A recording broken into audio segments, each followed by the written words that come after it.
Assalamualaikum warahmatullahi wabarakatuh. Selamat pagi dan salam sejahtera untuk kita semua. Shalom, Om Swastiatus, Namo Buddhaya, salam kebajikan. Yang kami hormati Ibu Eko Rintowati, SPD, selaku Kepala SDN Negeri Legokulon 1 Paserman.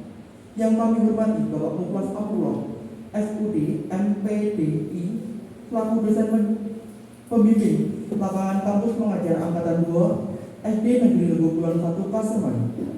Serta yang kami hormati Bapak Ibu guru dan teman-teman mahasiswa SD Negeri Legokulon 1 Paserman yang berbahagia. Alhamdulillah, puji syukur kita panjatkan kehadirat Allah SWT karena berkat rahmat-Nya pada pagi hari ini kita semua dapat bergabung dalam acara penarikan mahasiswa kampus mengajar angkatan 2 dan workshop yang diselenggarakan oleh kampus mengajar angkatan 2 dalam keadaan sehat walafiat. Saya Bayu Wibowo selaku MC akan membacakan susunan dan tata susunan acara pada pagi hari ini. 1. Pembukaan. 2. Sambutan-sambutan. 3. Acara inti. 4. Penyerahan tanda terima kasih dari mahasiswa untuk Bapak Ibu guru. 5. Sesi foto. Dan 6. Penutup. Baiklah para hadirin yang berbahagia, langsung saja kita masuki acara yang pertama, yaitu pembukaan. Marilah kita buka acara pagi hari ini dengan bacaan basmalah bersama-sama. Acara selanjutnya adalah sambutan. Sambutan Kepala Sekolah SD Negeri Legokulon 1 Paserman kepada yang terhormat Ibu Eko Rintowati SPD, kami persilakan.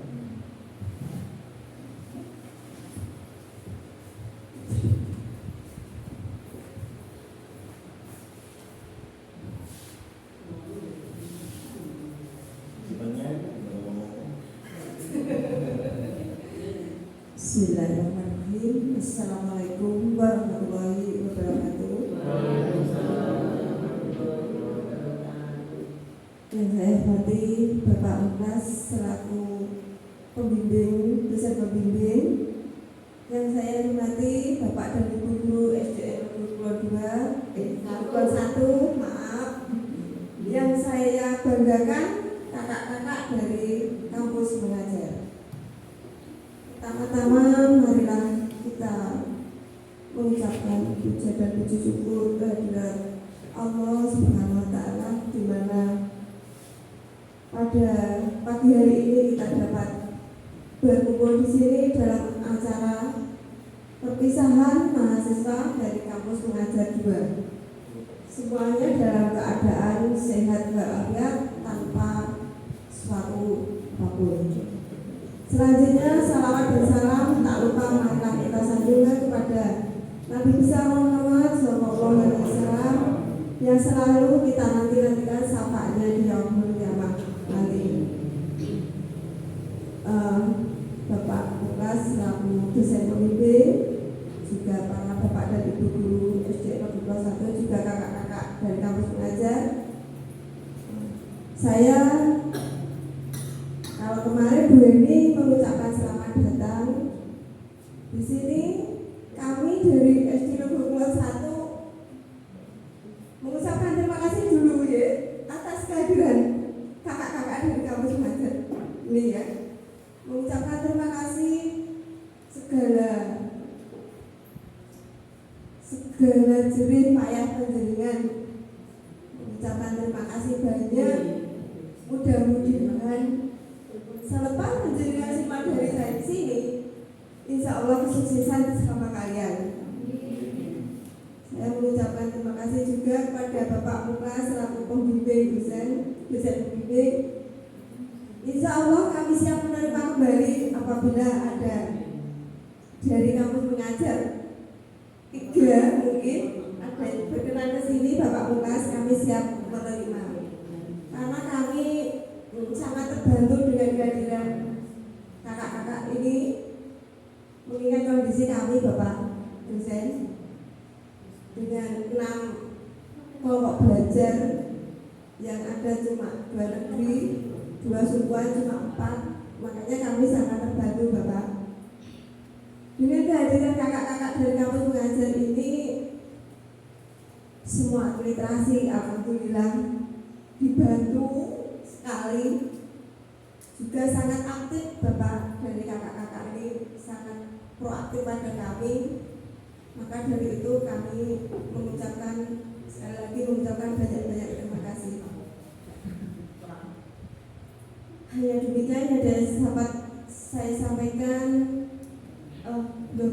Dari kakak-kakak ya, kami dari SDN Negeri Kulon 1, Bapak dari Bu Guru mungkin ada yang kurang berkenan di hati pendidikan semua. Mungkin dari kami yang selalu minta tolong Mbak, tolong saya dibantu gitu ya. Kami mohon maaf bila kami banyak merepotkan penjenengan. Terima kasih juga atas partisipasi penjenengan. Mudah-mudahan kesuksesan bersama kalian selanjutnya. Demikian Bapak dari Ibu Guru yang dapat saya sampaikan. Saya mohon maaf apabila dalam penyambutan saya kali ini kurang dan lebihnya. Saya mohon maaf yang sebesar-besarnya. Wabillahi taufiq wal hidayah. Wassalamualaikum warahmatullahi wabarakatuh.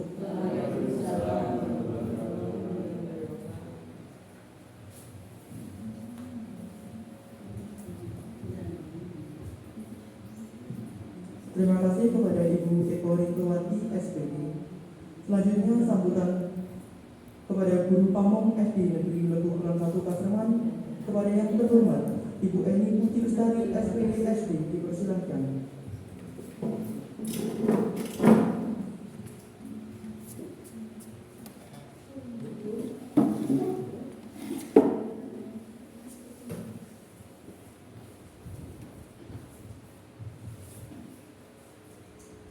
Assalamualaikum warahmatullahi wabarakatuh.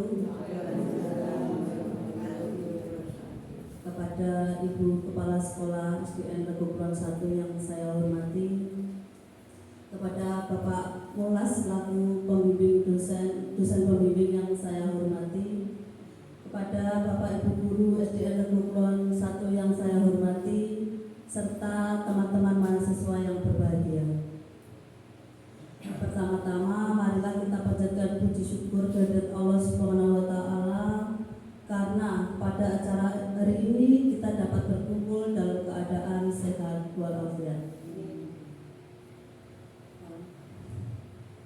Saya menyampaikan banyak terima kasih kepada teman-teman mahasiswa selama mengikuti kampus mengajar tahap 2 di SDN Negeri Kulon 1. Sangat membantu sekali semua kegiatan yang ada di sekolah, baik itu kegiatan pembelajaran, kegiatan lingkungan maupun administrasi dan apa ya,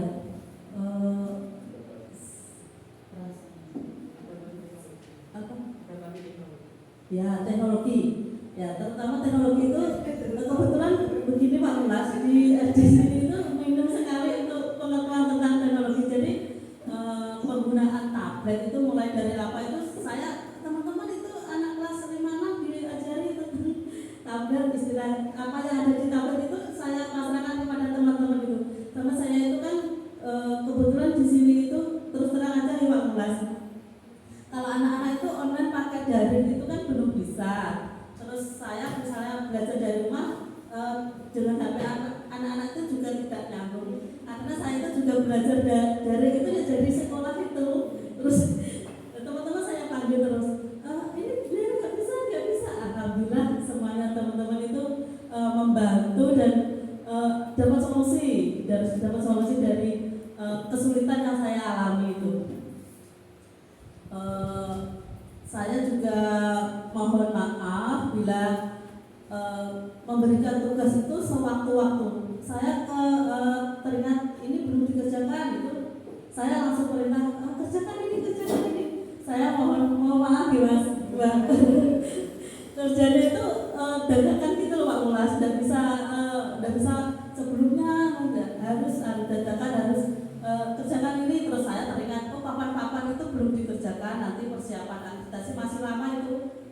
Terakhir dikerjakan itu 2017-18. Terus langsung saya suruh diganti aja beda, terus pokoknya seperti ini mas, nanti dicetak seperti itu.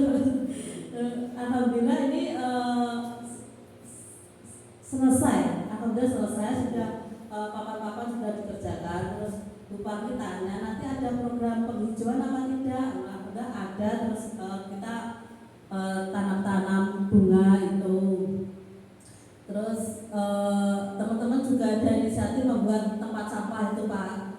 Tempat sampah dibuat per kelas, dibuat tempat sampah. Terus lingkungan perpustakaan itu sekarang menjadi lebih asri gitu. Terus terus perpustakaan ditata lagi lebih rapi. Alhamdulillah, terima kasih gitu.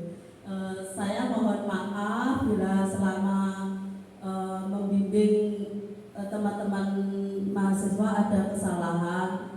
Terus apabila mungkin bimbingan saya di sini kurang, itu saya juga minta maaf ya Pak Mulas.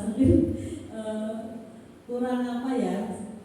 Saya tuh sudah banyak memberikan merepotkan teman-teman gitu. Alhamdulillah mereka itu siap selalu, dan insya Allah kampus mengajar 2 ini orangnya, anak-anaknya baik-baik semua dan tertib masuk itu tertib, terus tugas kompak. Yang saya salut itu mereka itu sangat kompak dalam menyelesaikan tugas. Misalnya lembur semua. Ini akhir-akhir ini sering lembur, tapi saya tidak pernah menunggui Pak. Karena ya repot, kebetulan ya banyak tugas yang belum saya kerjakan, tugas saya sendiri gitu. Itu dari saya. Nanti juga kami dari SDN Negeri Kulon 1 mohon Pak Humas untuk memberikan evaluasi kepada teman-teman Bapak Ibu guru. Mungkin ada kekurangan yang kami berikan kepada teman-teman mahasiswa. Saya doakan semoga teman-teman mahasiswa untuk kedepannya sukses. Jangan lupa selalu menjaga silaturahmi dengan kami keluarga SDN Negeri Kulon 1.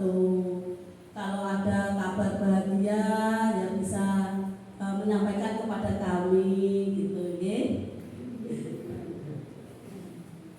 Saya juga menyampaikan terima kasih kepada Pak Mukhlas yang telah membimbing teman-teman sehingga teman-teman bisa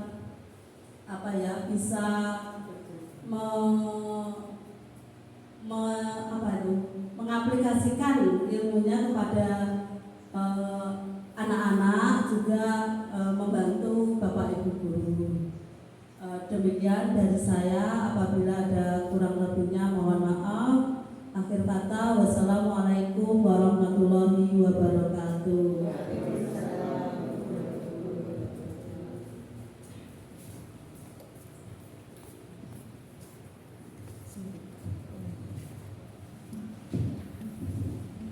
Saya terima kasih kepada Ibu Eni Pujilusari, SPD SD atas sambutannya.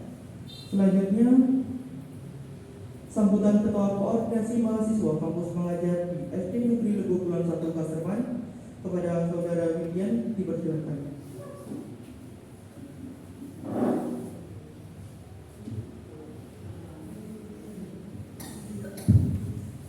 Bismillahirrahmanirrahim. Assalamualaikum warahmatullahi wabarakatuh. Selamat pagi, salam sejahtera bagi kita semua. Yang terhormat Bapak Ibu Bapak Eka Rintawanti selaku Kepala Sekolah di SDN Kulon 1. Ibu, maaf. Yang terhormat Bapak Mukhlas Amrullah selaku dosen pembimbing lapangan, serta yang terhormat Bapak dan Ibu guru dan teman-teman kampus mengajar angkatan 2. Dalam kesempatan yang berbahagia ini, izinkan saya selaku Ketua Kampus Mengajar untuk menyampaikan sepatah dua kata sebagai salam perpisahan dari kami. Yang pertama, saya ucapkan terima kasih kepada SDN Legokulan 1 yang telah memberikan waktu dan pengalaman yang berharga bagi kita semua. Yang kedua, saya sampaikan kepada Pak Muklas, terima kasih atas waktu dan arahannya sehingga kita dapat menyelesaikan fokus mengajar dengan selesai ya Pak. Bapak dan Ibu guru yang saya hormati, selama kurang lebih 5 bulan kita mendapatkan pengalaman yang sangat luar biasa tentunya dalam mengajar, penyampaian materi dan administrasi sekolah. Saya berharap tali silaturahmi ini tetap terjaga dari kampus mengajar dan Bapak Ibu guru, dan mudah-mudahan SDN Legokulan 1 terus mengalami perkembangan yang pesat dan berkembang baik, dapat bersaing di Kabupaten Ngawi khususnya di internasional.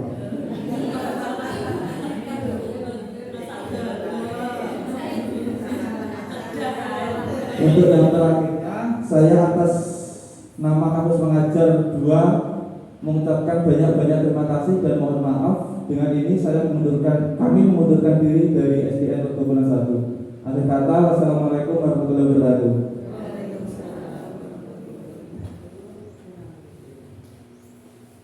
Baik, terima kasih. Tibalah kita memasuki acara inti, di mana dalam penarikan mahasiswa kampus mengajar angkatan 2 dan workshop pada pagi hari ini akan dipandu oleh Bapak Muklas Amrullah, SUD MPDI, selaku dosen pendamping lapangan kampus mengajar angkatan 2. Kepada Bapak Muklas Amrullah, SUD MPDI, kami persilakan.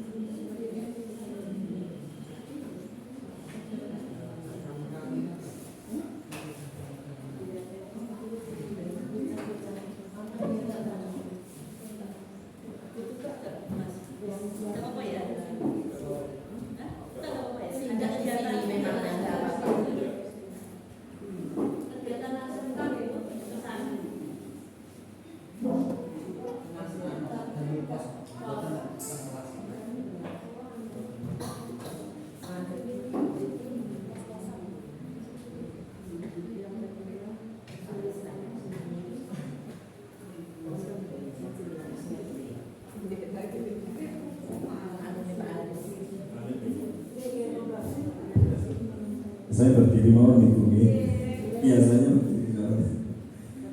baik. Bismillahirrahmanirrahim. Assalamualaikum warahmatullahi wabarakatuh. Yang saya hormati Ibu Kepala Sekolah, Bu Eko Rintawati SPD, kemudian Dewan Guru SDN Legokulan. Belum lulus Bu, jadi belum lulus saya nyebutnya itu masih keliru terus. Kemudian yang saya banggakan teman-teman dari program kampus mengajar.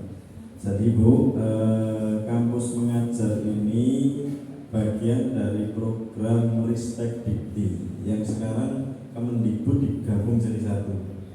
Jadi istilahnya Kemendikbud Ristek Dikti, hanya pembagian kinerjanya saja yang beda, sehingga imbasnya BSNP dilebur ya Bu ya. Badan Nasional Standar Pendidikan itu dilebur di bawah Kabid Kurikulum sekarang. Jadi kalau dulu kan ada istilahnya BNSP ya Bu, Badan Nasional Standar Pendidikan, sekarang sudah tidak ada, dilebur jadi satu di bawah yang membidangi kurikulum. Nah, sedikit mau Bu kilas balik, saya sendiri, nama saya Muklas ya Bu ya. Saya ada beberapa pengalaman Bu. Yang pertama, saya pernah jadi kepala sekolah, pernah Bu. Jadi saya pernah jadi kepala sekolah SD Muhammadiyah 16 Surakarta. Jadi kalau teman-teman dari UM Surakarta itu ke timur itu ada desa Karangasem. Nah di Karangasem itu ada SD Muhammadiyah 16 ya. Nah itu. Jadi saya pernah di sana Bu. Dan ketika itu saya termasuk yang paling muda karena sekarang saya masih usia 33 Bu, 33. Jadi saya masuk kepala sekolah itu masih usia sangat muda. Pada saat itu tes di mana dulu ya, di Semarang. Kemudian kebetulan nama saya muncul di urutan beberapa besar itu 5 besar. Karena di Muhammadiyah standarnya biasanya Bu untuk pengangkatan kepala sekolah itu diteskan di BSNP juga ya, kemudian beberapa lembaga, kemudian 5 besar itu nanti akan menempati beberapa pos kepala sekolah yang kosong, biasanya nota. Sehingga insya Allah saya familiar sekali dengan dunia sekolah dasar, familiar sekali. Dan pada saat itu kami belajar ke SD Muhammadiyah 16 Surabaya Kreatif. Nah pada saat kita mengkonsep mengcreate sekolah di Surakarta itu. Kemudian setelah itu saya sendiri berkarir di universitas, di Universitas Muhammadiyah Sidoarjo sampai sekarang. Kemudian UMSIDA atau Universitas Muhammadiyah Sidoarjo itu membuat sekolah. Kebetulan dari jajaran dosen itu yang pernah menjadi kepala sekolah hanya saya sendiri. Sehingga pada saat itu saya diamanahkan jadi ngasih SD Lab. Baru berdiri 3 tahun Bu, masih sangat muda.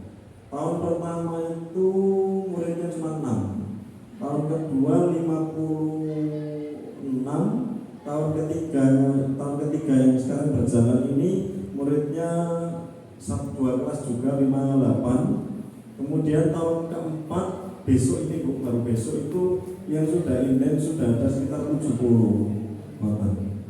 Jadi kebetulan saya dulu pernah di SD, kemudian diamanahi untuk mengawal SD Lab UMSIDA itu.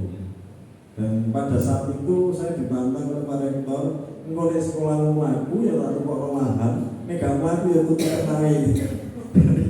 Jadi saya ditantang untuk ya apa sekolah ini harus bertahan ya. Harus jalan, dan alhamdulillah dengan segala ide segar itu bertahan sampai sekarang. Kemudian saat ini dilakukan pembangunan gedung 5 lantai untuk SD itu. Masih proses Bu. Karena saya bilang gedungnya sama begini, hanya 2 lantai. Lah hitungan saya tahun keempat tidak cukup sehingga saya bilang ke rektorat kalau sekolah ini mau bertahan ya harus ada gedung baru. Jadi tidak bisa gedung lama. Ceritanya begitu. Sampai sekarang. Kemudian saya juga kasih mahasiswaan. Jadi di sana itu biasanya itu double SK-nya Bu. Double SK tapi gajinya tetap 1. Ya. Gitu. Jadi masih di mahasiswaan. Insya Allah teman-teman ya familiar lah dengan mahasiswaan itu. Ya. Kemudian di sana juga ada daycare Bu.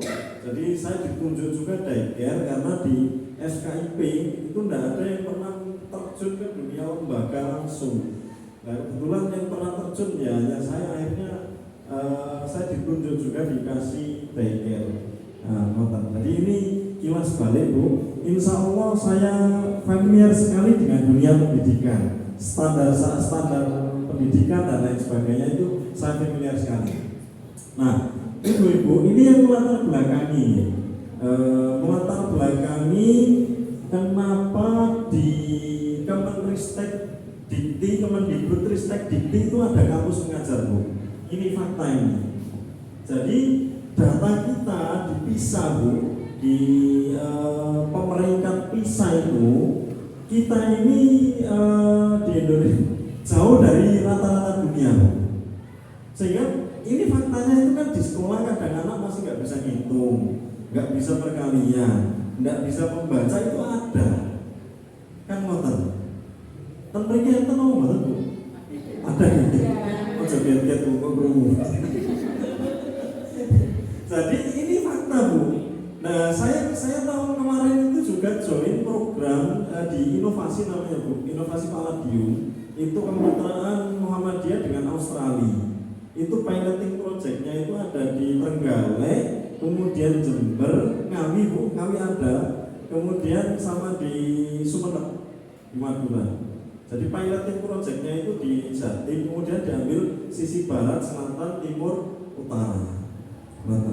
Dan dari monitoring ke sekolah itu memang menemukan banyak anak-anak yang katakan usia kelas tinggi, sudah kelas 4, kelas 5, masih ada yang nggak bisa baca. Nah, itu fakta ya mungkin. Nah, ternyata pada saat dilakukan pemeringkat itu kita jauh sekali dari negara-negara yang ikut tergabung dalam PISA itu, Bu. Rata-rata kita bawa. Nah, ini datanya. Ini ya, Bu. Saya tampilkan.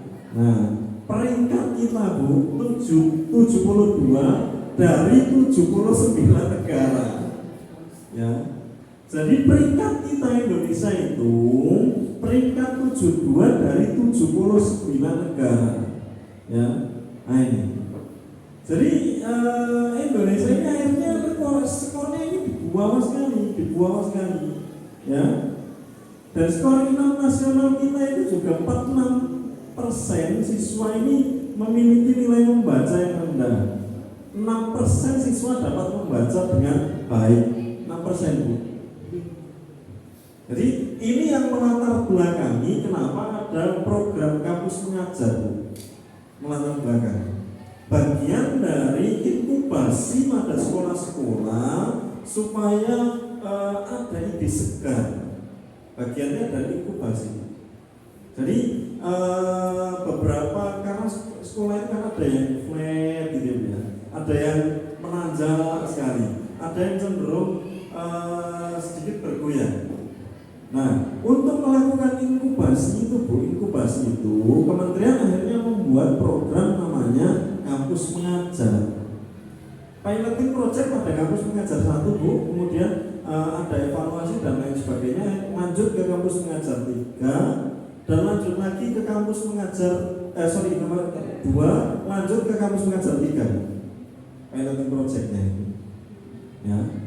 Nah, jadi dengan program kampus mengajar itu akhirnya ada program literasi, numerasi, kemudian adaptasi teknologi, kemudian ada membantu perangkat pembelajaran. Kan ngoten. Itu bagian dari inkubasi. Jadi upaya untuk melakukan inkubasi pada sekolah yang akreditasinya di bawah B. Jadi yang disasar memang sekolahnya akreditasinya C, dan yang belum terakreditasi, Bu, masih ada, Bu, sekolah yang belum terakreditasi masih ada. Dulu kan ada namanya leveling sekolah itu terdaftar gitu. Setelah terdaftar baru diakui, setelah diakui baru terakreditasi. Dulu kan begitu, ya. Ya, yang mahasiswa insya Allah tidak mengerti itu karena mereka hidupnya di era baru, Bu, era baru. Saya ini era-era rotok lama, era-era rotok lama, ya.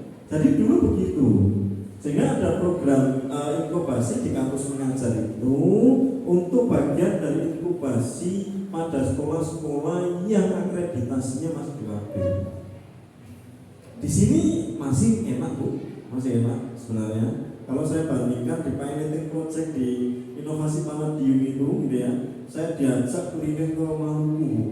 Sekolahnya itu di Pulau A, muridnya dari Pulau B, C. Sehingga, Bu, faktanya di Indonesia Timur, sekolah itu pokok ono, ya, kemudian isok lulus. Muridnya nggak tahu sekolah. Itu fakta. Tapi nggak usah banter-banter. Jadi di Indonesia Timur seperti itu, Bu. Saya pernah diajak keliling ke daerah Papua, Bu, pada saat program inovasi Palladium itu. Di sana juga diperlihatkan ternyata di sana sekolah ada tapi muridnya tidak ono. Tapi ujiannya lulus kabeh. Jadi tidak usah kaget kalau di Indonesia Timur itu off the record itu, Bu, ya. Off the record itu yang kerjakan ujian guru. Ya. Jadi off the record yang mengerjakan ujian itu gurunya. Ya. Dan di sana problemnya itu kekuatan suku itu besar. Nek gelem manut yo panjang urusannya. Gitu. Jadi di sana seperti itu, Bu. Kecuali di daerah Jayapura yang sudah perkotaan, gitu. Nah, teman-teman yang muda-muda ini kalau mau ikut aja, enggak apa-apa program-program seperti itu. Asik kok ya, asik ya. Dan di kampus mengajar itu yang disasar juga begitu, Bu. Ada kemarin pada saat pembinaan nasional itu, Bu, dari Maluku itu ada yang protes, Pak, kami ini tinggal di daerah yang tidak ada akses internetnya. Kami minta pindah, karena kalau di sana kami tidak bisa mengerjakan laporan.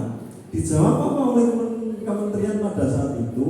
Dijawab, ya sudah, nggak usah kerjakan laporannya kerjakan seminggu sekali, turun ke bawah. Jadi di daerah itu tidak ada sinyal sama sekali, laporannya seminggu sekali turun ke bawah. Jadi tidak boleh pindah memang, Bu, tidak boleh pindah. Ya, ini di luar Jawa. Jadi kalau kita melihat di Jawa itu insya Allah masih sangat bagus, Bu, sangat bagus. Beberapa saya ke daerah yang saya keliling itu ya lebih memprihatinkan dari kondisi kita saat ini, ya lebih memprihatinkan, terutama di Indonesia Timur. Jadi ini, Bu, yang mendasari kenapa kemudian ada istilahnya kampus mengajar itu. Nah, ya ini menjadi fakta ya, Bu, ya. Nah, apa sih problem di literasi dan numerasi di sekolah, Bu? Ya, biasanya, Bu, kita kan mendapati siswa itu sulit mengerjakan soal cerita ya. Gitu, betul. Biasanya itu berarti problemnya mau literasi. Problemnya. Kenapa kok saya tahu? Karena saya pernah di dunia pendidikan, Bu, pernah di dunia pendidikan. Jadi problem kita biasanya anak-anak itu nggak paham soal cerita, terus moro-moro telepon, ini apa sih, Bu, apa yang dikerjakan biasanya begitu. Ya. Ini problem literasi dan numerasi, Bu. Kenapa? Karena pemaknaan konsepnya itu nggak dapat. Ya, pemaknaan konsep itu seperti begini, Bu. Kita kan mengenal istilah penambahan, pengurangan, ya, kemudian pembagian, kemudian perkalian, kan betul. Tapi bisa jadi anak-anak itu tidak paham maksud dari pembagian, maksud dari perkalian, maksud dari pengurangan. Itu bisa jadi, Bu. Atau bisa jadi, Bu, juga anak-anak itu tidak paham pemaknaan angka. Misalnya, Bu, kita ini mengajarkan tentang angka itu kan simbol ya, Bu. Simbol dari jumlah gitu. Tapi bisa jadi anak itu tidak paham pemaknaan angkanya. Misal kita menuliskan ini 3 anak, tapi kalau tidak paham pemaknaan angka 3, numerasinya tidak dapat. Tidak dapat numerasinya. Nah, ini sharing saja. Jadi saya tidak berniat menggurui atau tidak, kita sharing saja realita yang terjadi di sekolah. Ya. Jadi anak tidak paham pemaknaan angka. Dan numerasi biasanya gini, contoh lain, biasanya perkalian. Dulu zaman saya itu pokoknya di bawah ngapal perkalian 1 sampai 100 ya. Zaman saya dulu SD. Padahal saat itu saya tidak paham matematika. Ya, saat itu. Tidak tahu teman-teman yang mahasiswa, pernah tidak mengalami begitu? Pernah? Iya. Paham tidak pada saat pemaknaan perkalian? Enggak ya. Nah, itu, Bu, faktanya problem numerasi dan literasi. Jadi seringkali pendekatannya itu kita diminta menghafalkan. Wis hafal wae perkalian 1 sampai 100 wis. Cengko kon iso ono soal kon iso jawab. Kasarane kan ngoten. Ya. Sehingga saya dulu saya dulu itu pokoknya disuruh ngapalkan 1 sampai 100, Mas. Lebih sulit dari ngapal surat An-Naba, Bu. Ya, sulit. Wis ngapal lo enggak mikir pisan soalnya. Ya. Nah, itu terjadi. Nah, kalau problem numerasi ini tidak pemaknaan konsepnya tidak dapat, akhirnya anak-anak sulit mengabstraksi. Contoh misalkan sifat matematika itu kan dibolak-balik hasilnya sama. Tapi kan konsep matematika tidak begitu. Iya kan? Coba saya matematika, ayo. Tidak ada. Misalkan 2 kali 4 dibolak-balik hasilnya kan sama. Tetapi kalau pengajarannya 2 kali 4 itu 2 sebanyak 4 kali atau 4 sebanyak 2 kali, kan beda dalam konsep dalam kehidupan sehari-hari. Kan ngoten. Ya, lah pemanaannya itu anak-anak ini tidak bisa. Kalau misalkan pemanaan konsepnya tidak dapat itu tidak bisa. Nanti saya kasih babarkan kenapa anak-anak itu tidak bisa. Karena kerangka berpikirnya kita dengan anak-anak ini beda.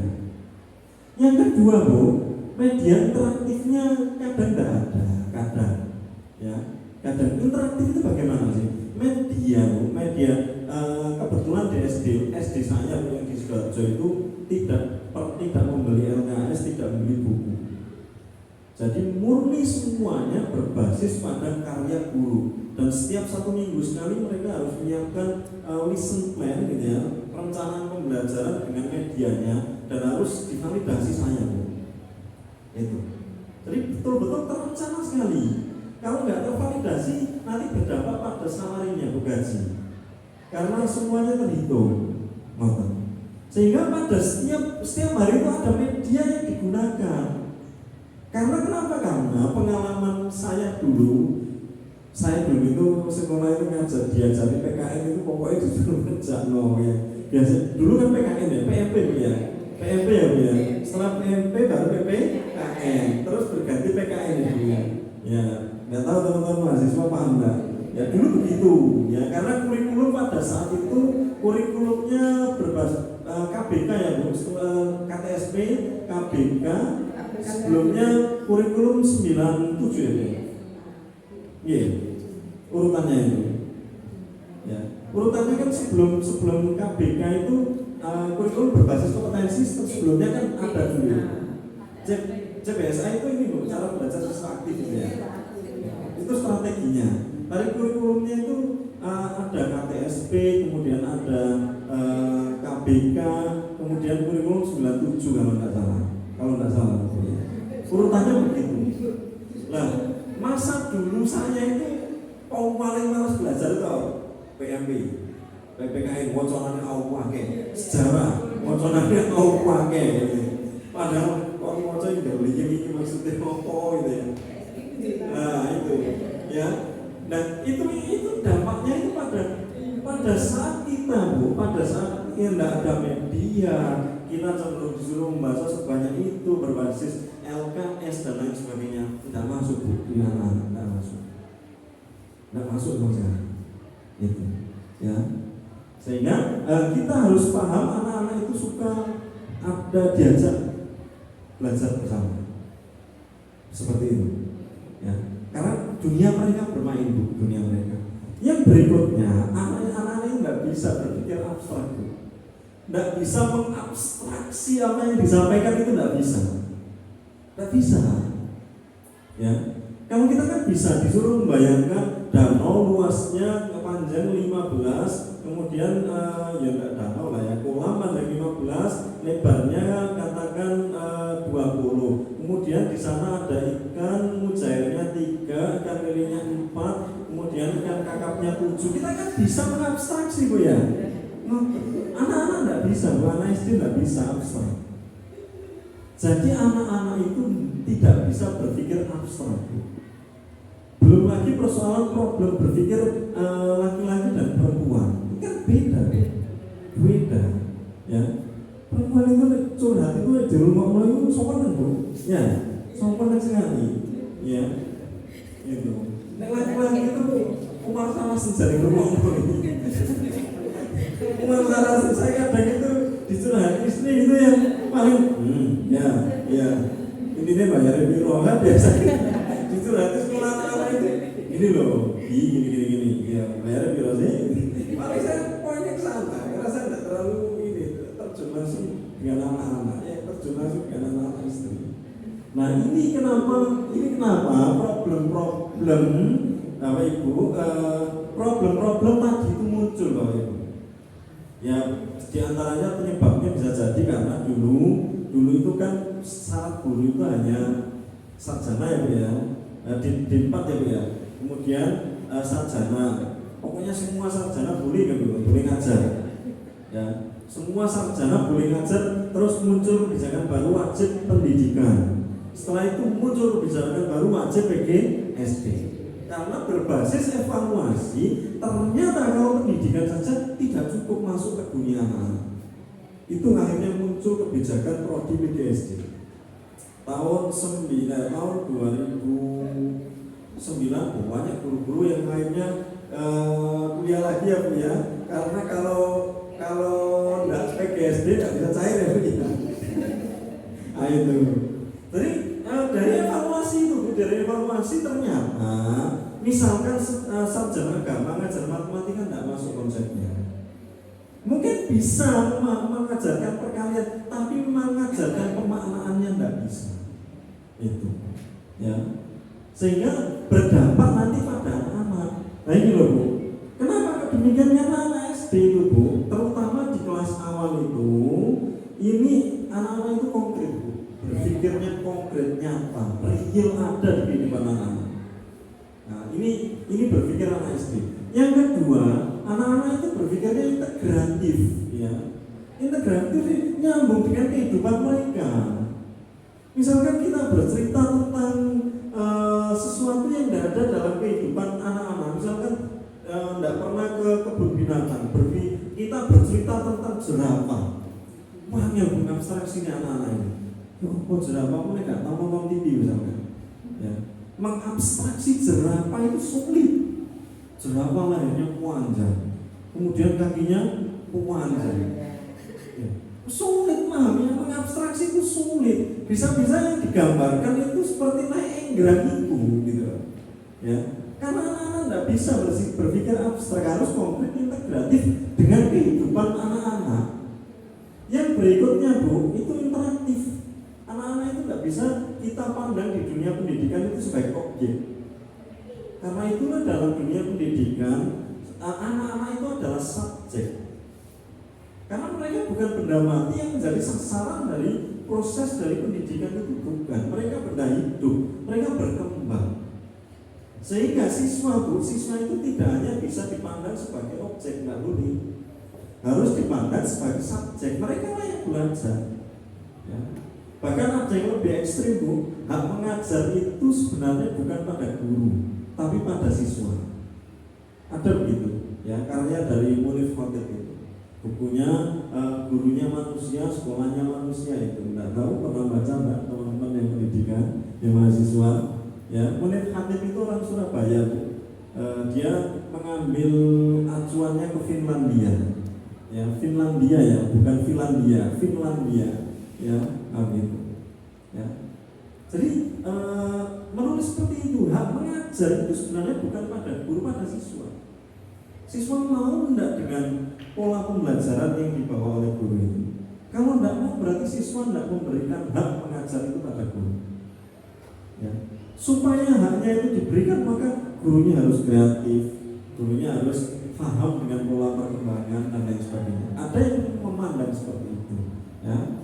Kemudian Bu, yang keempat, siswa itu berpikirnya adalah fun, senang. Jadi nggak usah kaget kalau anak-anak itu, Pak anak-anak ini senang dibully naik. Ya memang begitulah kehidupan anak-anak. Ya, anak-anak nggak bisa dikasih project kemudian harus duduk di depan laptop kemudian diem gitu, nggak bisa.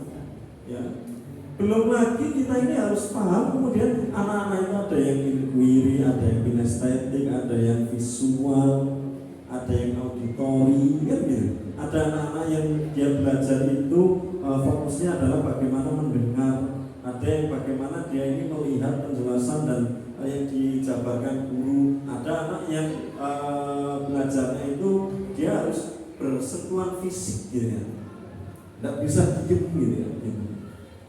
Nah, jadi anak-anak itu karakternya begitu, jadi nggak usah Anda yang melihat anak-anak nggak bisa diem aja, emang begitu, ya, emang begitu dunianya anak-anak. Berpikirnya memang fun, seneng-seneng aja gitu. Jadi anak-anak begitu, ya. Nah begitu Bu. Nah, jadi ini supaya kita mengenal terkait dengan karakter berpikirnya. Nah, kemudian Bu, yang berkembang, kemudian yang di dalam kampus mengajar itu upayanya adalah menggeser dari pola klasik, ya, teacher center menjadi student center. Pendekatannya, bagaimana itu? Nah, karena kenapa ini penting? Karena itu juga bagian dari hak anak Bu. proteksi partisipasi. Ya, proteksi itu hak anak berhak mendapatkan perlindungan dari segala hal yang mengambil hak anak itu. Ya, kemudian hak anak itu ada namanya provisi untuk mendapatkan keamanan dalam memenuhi kebutuhan gizinya. Kemudian ada namanya partisipasi, anak terlibat aktif, dihargai pendapatnya, ya, terlibat aktif dalam pembelajaran, kemudian nyaman dalam pembelajaran. Ini hak anak. Ya. Sehingga untuk memenuhi ini maka perlu namanya pembelajarannya dengan active learning atau pembelajarannya dengan fokusnya adalah pada siswa. Ya, fokusnya pada siswa. Siswa yang akan berinteraktif, ya, gitu. Sehingga untuk menuju ke sana perlu pembelajaran itu kita merencanakan metodenya, kemudian membuat media. Kalau nggak membuat media, yang membawa media. Ya. Nah, misalkan IPA kalau misalkan anak-anak ini dimakan dikotil monokotil, waktu hanya ini istilahnya, ya. Wah, untuk anak-anak SD.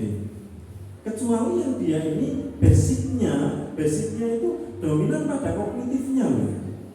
Kan ada kognitif, ada afektif, ada psikomotor. Kan anak-anak yang dominannya di kognitif ya mungkin nyambung dengan istilah-istilah dikotil, monokotil. Kemudian ada insang, ya opo mengabstraksi bernafas dengan insang, ya. Kemudian ada namanya vivipar dan sejenisnya. Wah, ini istilah itu. Ya. Dan kalaupun tidak paham istilah itu tidak apa-apa lah, yang penting anak paham dengan substansi pembelajaran. Nah, kalau hanya kemudian dengan pembelajaran menghafal, tidak masuk pemahaman konsepnya, tidak masuk. Ya, tidak masuk. Sehingga menggunakan media dan metode yang tepat itu penting sekali. Nah, ini saya contohkan, ini pernah saya berikan ke teman-teman kampus mengajar ini juga. Ini pada saat saya memberikan pelatihan di Surabaya, Bu, di hotel depan Gerahadi itu. Pada saat itu di Inovasi Maladium itu kan ada FASDA, fasilitator daerah di tiap sekolah itu. Kemudian pelatih membuat media, ya. Nah, ini media, Bu. Anak-anak bisa menggunakan media itu, ya. Ini dalam kaitan penanaman konsep, kemudian pemaknaan dari matematika itu, ya. Nah, ini contohnya, Bu, ya. Kemudian ini juga contohnya, Bu, ya. Ini contohnya juga pemanfaatan biji serikaya, ya. Ya. Kemudian ini juga ada, Bu, ular tangga koperasi, Bu, ada ini, ya. Jadi ular tangga koperasi. Ya. Kemudian ini ada juga pecahan itu semulit, Bu, uangnya, Bu, ya. Uangnya anak-anak itu apa ya? Mengabstraksi dalam kehidupannya itu sulit kalau tidak pakai media, Bu. Apalagi orang pecahan desimal, pecahan inilah waduh angel, Bu, ya. Nah, itu. Jadi ini contohnya, Bu, ini contohnya. Kemudian, nah ini juga contoh media informasi, ya. Nah, ini contohnya, Bu. Jadi dengan ini sebenarnya hasil karya-karya guru itu kalau misalnya didokumentasikan, kemudian itu juga nanti penting, Bu, dalam kaitannya dengan PTK, ya, Bu, ya. Masih wajib PTK, Bu? Masih ya? Nah, PTK ini. Nah, itu. Jadi biasanya ini penting bisa digunakan sebagai PTK, Bu, penelitian tindakan kelas, ya.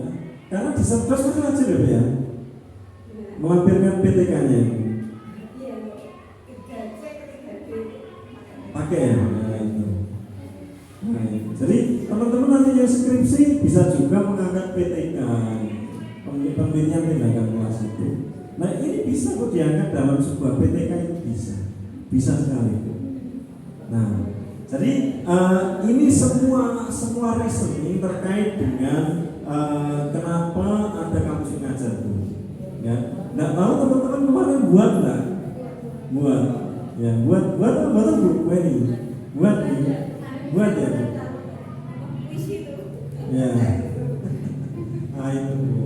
Jadi ini diantara reasoning kenapa kampus mengajar. Kemudian kenapa kampus mengajar itu diarahkan pada literasi dan numerasi.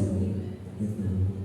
Nah, harapannya apa yang terinkubasi itu nanti bisa berlanjut, kemudian bisa membawa sekolah yang ada di kampus mengajar itu lebih baik.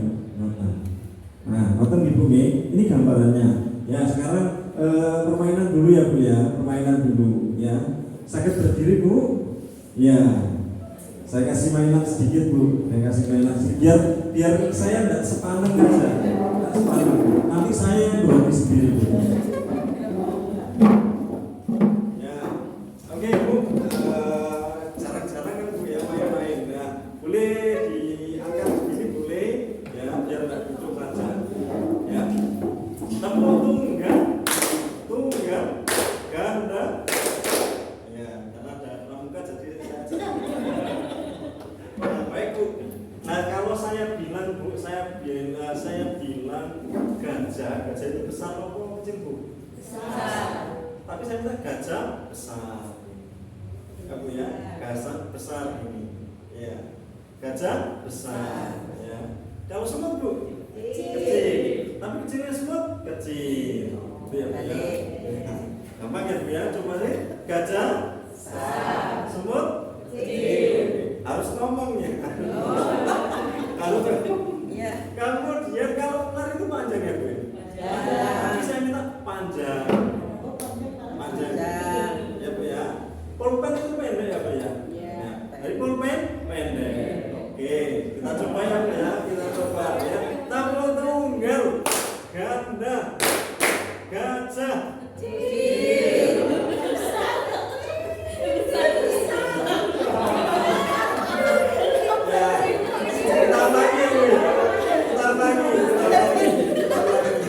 Tepuk tunggal, ganda, semut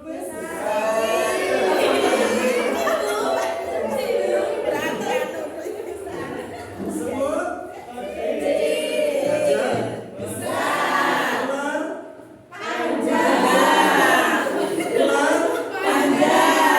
pulpen, gajah, semut,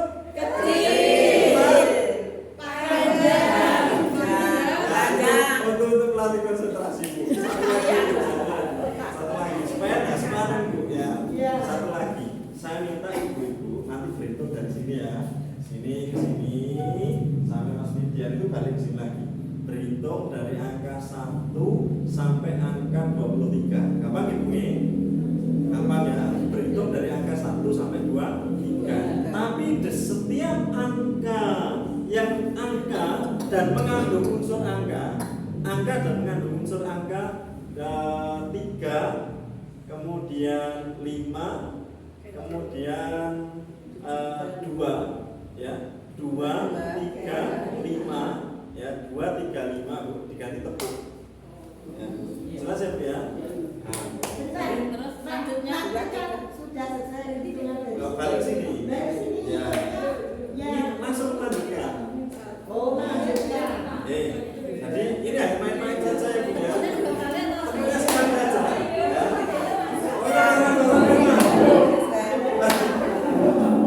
Jadi berhitung angka 1 sampai 25, tapi di setiap angka mengandung angka dan mengandung unsur angka 2, 3, 5 ganti tepuk. Gak usah dipikir teman-teman dulu ya. Bukan ujian nasional ya. 2 ya, 2, 3, 5 ya. Dan gak usah dipikir teman-teman. 2, 3, 5 ya. Oke, siap? Berhitung mulai.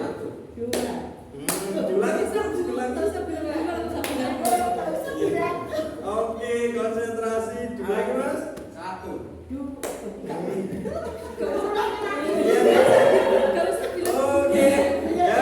Nilai Mas? 1. 4, 6. Lagi. Diingat ya? 2, 3, 5. Jadi kalau ada angka 2 dan mengandung unsur angka 2, 3, 5 ganti tepuk. Ya. Kelipatan 2, 3. Enggak, angka 2, 3, 5 dan mengandung unsur angka 2, 3, 5. Ya, ini bukan matematika.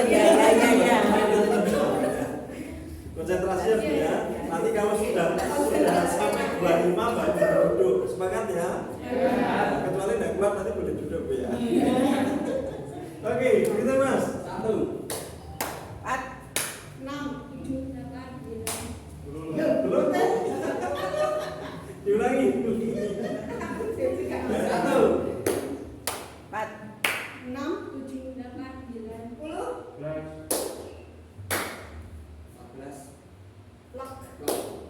16, 17, 19. ya diulangi.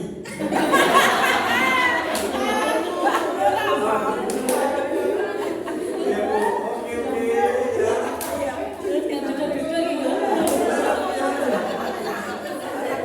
Oke, saya mulai dari tengah ya, dari tengah. Jadi dirubah. Oke, dimulai. 1, 4, 5. Diulangi. Siap? Siap. 1, 4, 6, 7, 8, 9. 10. Oke, diulangi ya Bu ya. Diulangi. Oke, siap? Siap. Oke, tepuk dulu, tepuk tunggal. Ganda. Triple. Oke, siap. Konsentrasi. 1, 6, 7, 8, 9. 10. 11, 12,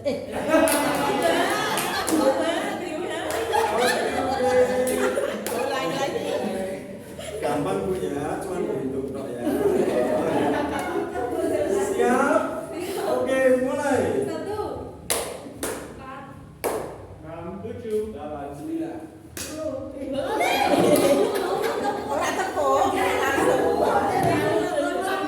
Oke, lagi ya konsentrasi. Konsentrasi.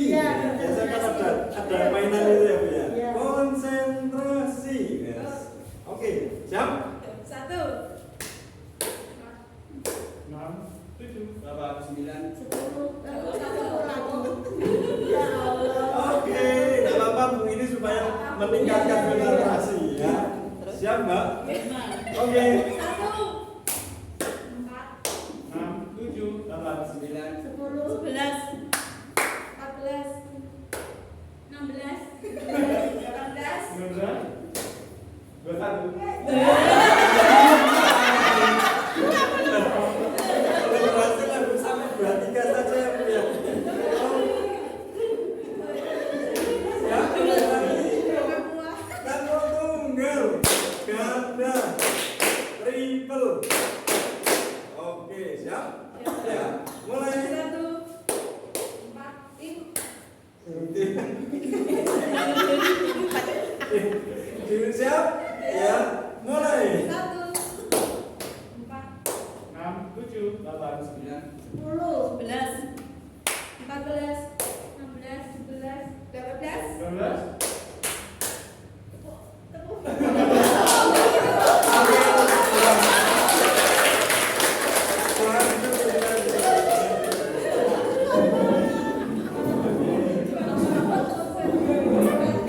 Itu supaya tidak tegang aja Bu ya. Oke, saya lanjutkan sedikit ya Bu ya. Saya biasanya kalau ngajar itu begitu Bu, pasti ada permainannya. Pendidikan Bu, pendidikan itu selalu berubah Bu. Pendidikan itu selalu berubah karena pola manusia juga berubah. Ada istilah education that was need to change ya. Pendidikan itu selalu menuntut perubahan. Kurikulum berubah, pola manusia berubah. Nah, begitu pendidikan Bu. Ya, generasi juga berubah. Saya yang orang yang lahir tahun 85 ke atas itu disebut milenium. Orang yang lahir tahun 2000 ke atas itu disebut Gen Z. Orang yang lahir di tahun 2010 ke atas disebut generasi alpha. Ya. Kenapa? Karena pola kehidupan berubah membentuk karakter orang yang berbeda. Itu, ya. Bahkan Bu, saya sendiri juga sampai geleng-geleng dengan perkembangan teknologi. Sekarang itu ada namanya dunia kripto, kemudian ada namanya sebentar lagi kita dihadapkan pada dunia meta. Ya, kripto itu saya belum sampai belajar tuntas, itu sudah nanti muncul dunia meta. Nah, ini sudah digagas oleh Bill Gates dan kawan-kawan itu. Jadi orang nanti ada rumah digital, kafling digital dan lain seperti itu. Perkembangannya luar biasa cepat. Karena itu Bu, pendidikan ini harus kita pandang untuk selalu berbenah dan selalu berubah. Masih ingat Bu ini Bu? Masih ya? Masih ingat ya? Ya, ponsel yang berjaya pada masanya. Ya, ponselnya sebenarnya dulu yang sebelah mana Bu? Ya, make up. Dulu Bu, tidak pernah ada yang berpikir raksasanya akan tumbang. Iya enggak? Karena yang punya Nokia itu paling keren. Ngomongnya ada brandnya poliponik ya Bu ya. Dulu kan ada monoponik, ada poliponik ya Bu. Yang poliponik itu sudah berirama. Kalau yang monoponik itu ya baru ya itu. Tapi kalau yang sudah berirama itu namanya monoponik ya. Itu. Poliponik ya, sorry. Dulu ini tidak ada yang pernah berpikir raksasanya akan tumbang. Ya, tidak pernah ada yang berpikir. Ya. Nah, karena ini kita belajar dari Nokia, Bu. Belajar dari Nokia. Ya. Yang kedua kita belajar dari siapa yang tidak kenal odol, Bu? Ya. Siapa yang tidak kenal odol? Kalau tidak kenal odol berarti bukan orang jambul ya. Orang desa Bu beli pasta gigi itu tumbasnya apa? Iya Bu ya. Sekarang masih tumbasnya odol ya. Yang paling senior Bu Sinten ini? Bu? Paling senior. Bu, dulu ada odol Bu, merek odol. Nah, ada ya. Apalagi setelahnya berarti kita nggak pernah merasakan beli pasta gigi odol gitu ya. Merek odol nggak ada dulu. Tapi orang beli pasta gigi itu odol ya. Odol ini Bu, odol ini adalah perusahaan pasta gigi pertama yang beredar di Hindia Belanda. Dulu Indonesia bukan Indonesia ya Bu ya, tapi Hindia Belanda. Pada saat penjajahan Hindia Belanda itu odol merek yang terkenal, brandingnya kuat sekali, brandingnya. Jadi terkenal brandingnya odol. Sehingga sampai sekarang beli pasta gigi itu nggak odol, Pepsodent gitu ya. Itu nggak odol, apa namanya itu? Itu nggak odol itu apa Pepsodent? Padahal sih disebut odol Bu ya. Yang disebut odol tapi belinya Pepsodent. Kenapa kira-kira begitu Bu? Kuatnya branding. Di sini sudah Pak. Ya, nah ini saya lanjutkan ini. Gak usah khawatir.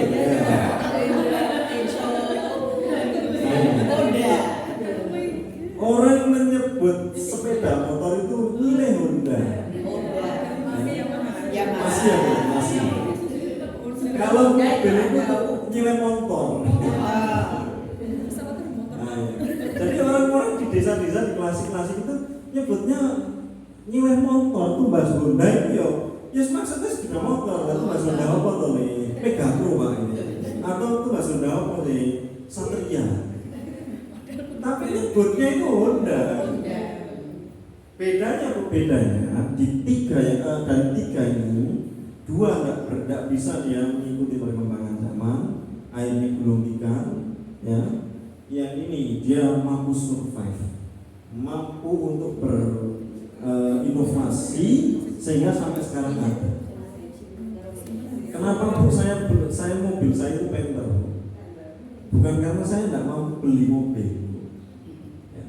Karena saya melihat 10 tahun ke depan mobil fosil itu akan hilang, berganti dengan mobil listrik. Ya. Sekarang sudah diluncurkan. Kalau kita melihatnya fenomenanya itu dihias Bu, hias. Gias itu gabungan pengusaha mobil di Indonesia, ya, Gias itu namanya. Dan itu pameran internasional. Kalau di Gias itu sudah ada sesuatu yang baru, pasti semua lakukan akan berubah. Maka saya tidak beli mobil fosil, karena khawatir saya jadi fosil temenan gitu Bu. Sehingga saya ke Bali itu ya bawa painter ini ya karena irit juga sih Bu ya. Enggak, saya adanya tergu, saya enggak punya mobil keluarga ya. Jadi ada truk gua sama ini, truk untuk mengangkut sapi itu ya. Karena saya melihatnya mikirnya gitu, kok tiwas tuku Innova larang-larang larang BBM ganti listrik. Dan sekarang Bu, mobil listrik itu bisa dicas hanya dalam waktu 10 menit penuh ya. Cepat Bu. Kalau dulu kan mobil listrik dicas semalaman untuk dipakai hanya berapa jam. Perubahan teknologi Bu yang di Gias itu yang sudah dikeluarkan Hyundai, yang dikeluarkan itu dia hanya dicas 10 menit penuh, mengalahkan teknologi dari HP ya. Itu. Sehingga Bu, dari 3 ini siapa yang nyangka Nokia itu akan tumbang? Siapa yang nyangka kalau odol itu akan tumbang? Honda bertahan Bu. Saya sepeda motor Bu, ke kampus itu naiknya Astrea Grand tahun 91. Ke kampus naik Astrea Grand tahun 91 gitu. Karena saya tidak tertarik beli NMAX dan kawan-kawannya ini. Kenapa? Karena menurut saya engkau ganti listrik itu tiwas jatuh NMAX gitu ya. Cicilan itu ganti listrik. Sehingga koleksi motor itu ada Astrea Grand tahun 91 Bu. Berdiri uangnya Bu ya. Kemudian ada Vespa tahun 65. Vespa tahun 65. Saya masih punya. Sama CB tahun 97. Itu motor saya Bu. Istri saya alhamdulillah nggak bisa naik motor dan nggak bisa naik mobil ya. Dan kalau mau minta mobil saya takut-takuti gitu. Romamil jalan raya mobil. Pengen belajar motor ini. Jadi istri saya nggak bisa sepeda motor, nggak bisa mobil ya. Naik sepeda ontel ya. Saya tawarkan sepeda ontel listrik, tidak mau ya, sudah mau alhamdulillah ya. Jadi apa nih? Enggak, biasanya ini apa namanya, jarang keluar. Kalau saya tinggal beberapa hari ini ya jarang keluar ya. Jadi enggak ada yang menyangka Nokia sebesar itu, sedijaya pada masa itu ya tumbang. Enggak ada yang nyangka ya. Karena pada saat itu masa punya Nokia NG gitu ya, terus keren pada masa itu, kayak sultan lah. Kalau pada masa itu orang dulu tahun sebelum penjajahan itu wis iso tuku odol itu masa paling keren Bu. Ya. Brandingnya bertahan, inovasinya tidak bertahan. Brandingnya bertahan, inovasinya tidak bertahan. Ya. Tapi kalau Honda brandingnya bertahan, inovasinya bertahan. Kita refleksikan pada SDN Lego Kulon, benar ya? Ya, Lego. Ya. Jadi kita refleksikan pada SD kita. Kita semua berharap SD ini akan bertahan, SD ini akan terus berkembang. Dan ini ada di tangan Bu Eko Rentowati. Ya. Saya pada saat ditantang rektor untuk membangun SD itu ini apa ya? Karena pada saat itu saya tidak punya sumber daya apa-apa. Kebetulan saya ngajar di PGSD ya, akhirnya saya rekrut dari teman-teman PGSD yang potensial. Dan saya pada saat itu minta waktu sebulan. Saya minta waktu sebulan Pak untuk belajar mengkonsep sekolah ini apa. Karena saya tidak mau sekolah ini hanya booming 5 tahun, 7 tahun saya tidak mau. Sekolah ini saya proyeksikan 30 tahun ke depan akan sudah masuk pada national recognition atau levelnya sudah nasional. Sehingga di lahan satu yang sekarang diberikan kampus itu 1 hektar, 1,3 hektar, berarti 13.000 meter persegi. Itu saya minta di sana itu standarnya Finlandia dan Jepang. Jadi harus ada kolam renangnya, harus ada mini gardennya, harus ada mini farmingnya, harus ada. Itu di konsep begitu. Jadi 1 bulan itu saya belajar. Saya kebetulan dengan konjen Australia dekat saya, Bu. Saya minta untuk observasi ke sekolah-sekolah yang dimiliki oleh konjen. Sekolah Jepang, saya belajar di sana. Saya belajar juga ke SD Muhammadiyah 16 Surabaya. Saya belajar juga ke SD ini Al-Hikmah di Surabaya. Itu SD besar semua. Sehingga pada saat itu saya membranding SD Lek Umsida Leader School, sekolah calon pemimpin. Dan awal itu gurunya, 1 kelas itu gurunya 2. Pada saat itu ya cuma 4 pegawainya, guru 2, TU 1, kepala sekolah 1. Saya di atas kepala sekolah kasihnya. Gitu. Yang bertanggung jawab mencarikan dana itu kasihnya, dan kepala sekolahnya. Ketika itu, alhamdulillah setahun masa sulit dilewati, kemudian sudah ada perkembangannya, progres di masyarakat, trustnya sudah muncul, akhirnya banyak yang sekolah di sana. Padahal sekolahnya tidak di pinggir jalan, akan masuk. Gitu. Jadi karena itu sekolah ini tidak bisa kita berpatokan pada biyen, tidak bisa. Biyen itu biyen itu tidak bisa. Ya, pendidikan selalu berubah. Ya, nggak mungkin menyangka kalau Nokia sebesar itu tumbang gitu. Ya. Dan mata uang itu nanti akan tumbang juga diganti dengan kripto itu. Tanda-tandanya begitu, Bu. Ya. Mata uang nanti mungkin sudah tidak pakai lagi, kita pakai uang kertas, tidak pakai kripto nanti main. Nggak tahu 10 tahun ke depan atau 20 tahun ke depan. Ya. Sehingga orang beli itu semua berbasis digital nantinya. Dulu siapa yang nyangka tol itu berubah pembayarannya digital ya, Bu ya? Dulu kan awal-awal buahnya protes ya. Karena orang desa kan biasanya bayarnya yo cash komunis sangu emonan apa kayak di bawah pembayar tol ya. Biasanya kan gitu. Ya. Tapi akhirnya semuanya mengikuti perubahan itu. Ya, mengikuti perubahan itu. Jadi pendidikan itu juga menuntut perubahan, Bu. Ya, menuntut perubahan. Nah, ini kenapa sekolah bertahan, Bu? Sekolah bertahan itu karena manajemen mutu sekolah dan penguatan branding serta strategi pengenalan sekolah berjalan baik dan terkonsep. Ini. Jadi kalau Nokia brandingnya wah luar biasa, tapi inovasinya tidak ada tumbang, Bu. Ya. Tumbang. Sekarang masih ada nggak Nokia? Ada, cuma dia bermain di kelas bawah sekali.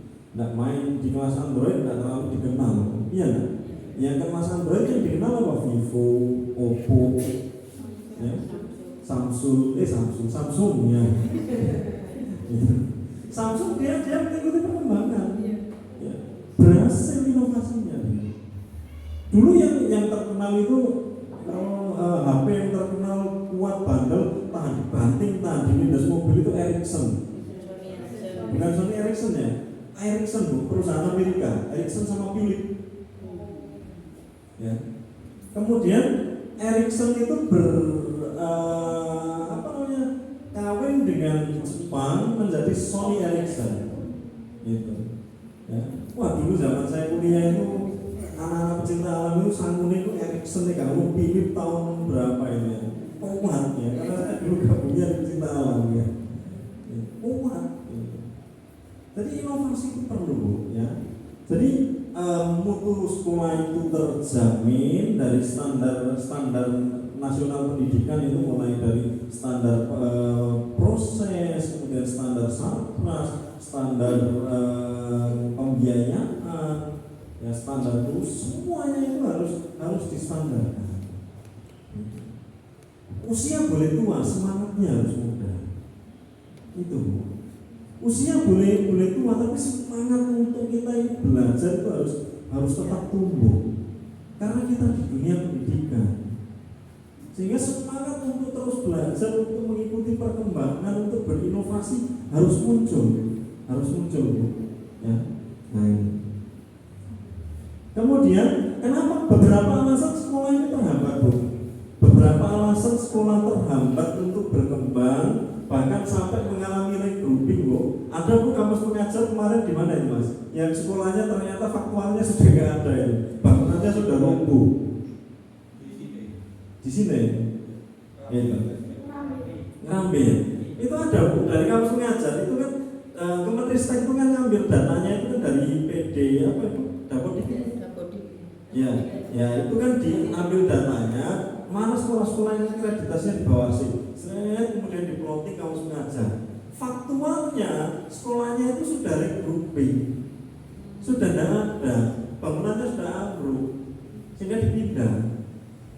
Nah, artinya apa? Artinya ini loh, sekolah itu, pendidikan itu pasti ada yang terhambat, bahkan ada yang ditutup. Apa yang menyebabkan ini? Satu, kualitas mutunya tidak terjaga, trust masyarakat hilang. Trust itu kepercayaan untuk mempercayakan putranya dididik di sana. Ya, hilang akhirnya. Akhirnya dampaknya apa? Penyusutan dari siswa. Banyak faktor yang mempengaruhi, bisa jarak, bisa branding sekolah itu, kemudian bisa kalau misalkan banyak ma'arif, kemudian kecenderungan masyarakatnya itu nyekolahkan ke ma'arif, itu juga berdampak pada sekolah negeri. Kan nggak tentu, semua berdampak. Ini semua harus dianalisis, ya. Karena itu mutu sekolah harus terjaga supaya trust masyarakat juga masih terjaga. Ya, trust masyarakat terjaga. Yang kedua, branding sekolah kurang, Bu. Branding sekolah. Jadi branding sekolah ini penting untuk supaya dikenal. Ya. Branding itu bisa dari pembelajarannya, bisa dari kekhasannya, sehingga ada namanya dunia pendidikan itu hidden curriculum. Ya, kurikulum itu kan ya seperangkat seluruh instrumen sekolah itu kan disebut kurikulum, mulai dari RPP dan seluruhnya itu kan kurikulum. Tapi ada namanya hidden curriculum. Hidden curriculum itu seperti apa? Hidden curriculum itu kekhasan sekolah yang di-create oleh sekolah itu sendiri. Begitu. Contohnya, misalkan sekolah itu membranding dengan karakter religiusnya. Setiap hari Jumat diajarkan, setiap hari diajarkan sholat duha. SD negeri boleh nggak? Boleh-boleh saja. Karena karakter religius itu masuk di sana. Dari 18 pendidikan karakter. Kemudian bisa di branding juga terkait dengan pembelajarannya. Itu akhirnya di masyarakat aja lambat laun dari mulut ke mulut. Orang cerewet itu adalah iklan yang baik, Bu. Jadi saya sopan kalau menghadapi ibu-ibu beli kambing di tempat saya sama itu sopan. Pada saatnya orang ini akan menjadi media iklan gratis saya. Sehingga di kandang saya itu ibu-ibu itu dekat sama saya. Apalagi ibu-ibu itu di belakang kandang saya itu kan masih ada lahan sekitar 60 aja. 60 itu tanah dari pisang. Ibu-ibu boleh ngambil di sana pisangnya kalau sudah matang, tapi tidak boleh dijual. Ya. Untuk apa? Branding Pak Moklas. Gitu. Jadi kandang saya itu namanya Lembu Giras kandang Pak Moklas. Gitu. Jadi orang-orang itu sopan ini terkenal. Itu kan untuk orang Pak Moklas dulu. Gitu. Bisa murah-murah lagi. Dan ibu-ibu itu kan bisa menghegemoni, mempengaruhi suami-suaminya. Suaminya pengurus takmir, terus kemudian Pak Moklas lo. Gitu. Dan dalam persoalan itu Bu, tidak ada kitab umumnya, tidak ada buku pedomannya, tidak ada. Kita yang harus berinovasi, Bu. Kandang saya itu di depannya perumahan, bukan protes perumahan. Karena perumahan juga ini pisang saya. Strategi supaya ke kandang saya itu bertanya gitu. Ya. Nih protes kan ngomong, nih tahlilan yang juga, nah pisang di kandang saya. Maka saya tanduri pisang kepok biasanya untuk ini ya, biar untuk digodok gitu ya. Tahlilan kan temennya itu biasanya. Nah gitu.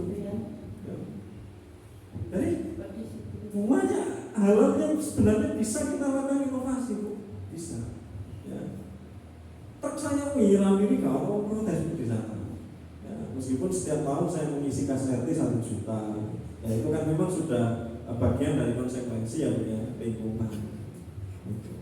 Jadi branding sekolah penting, penting sekali. Nggak tahu nanti SD Lego Kulon ini nanti akan di branding seperti apa.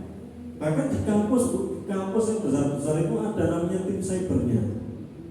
Tim cyber itu untuk menghajar dunia medsos, dunia internet untuk mempromosikan kampusnya. Maka ada namanya standarnya for ICU dan lain sebagainya. Jadi kampus-kampus itu begitu, punya media, tim medsos yang tim cyber yang luar biasa. UM Surakarta ada, Mas tahu. Ya. UNES ada juga. Ya. Jadi kampus-kampus, bahkan kampus-kampus misalkan kampus Kristen di Surabaya, tim cybernya luar biasa. Ya. Luar biasa tim cyber. Itu untuk branding di dunia medsos. Kenapa? Karena pendidikan tinggi sasarannya adalah orang-orang yang familiar dengan perubahan, sehingga tim cybernya harus kuat, punya tim cyber sendiri. Ya. Pada saat ada yang menjelekkan di medsos itu harus cepat di-downgrade itu supaya tidak berkembang. Tim cybernya begitu di kampus itu begitu. Di tempat saya ada juga tim cybernya itu ada. Ya.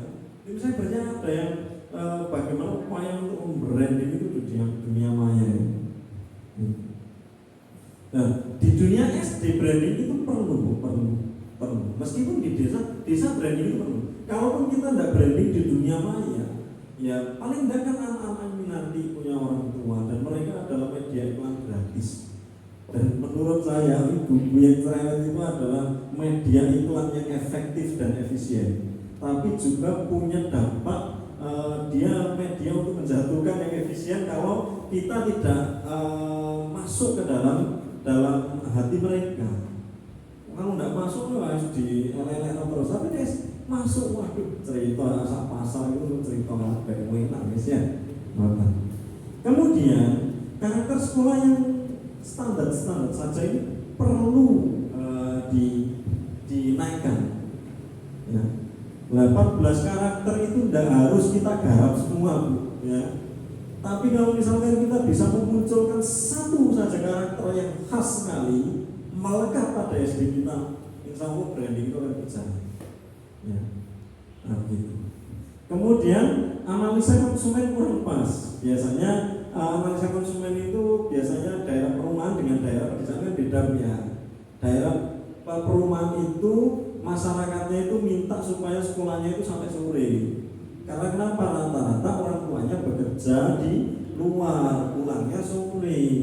Sehingga sekolah-sekolah yang tidak menangkap itu gak laku di kota, Bu. Karena sekolah pulangnya jam 11, orang tuanya kesulitan.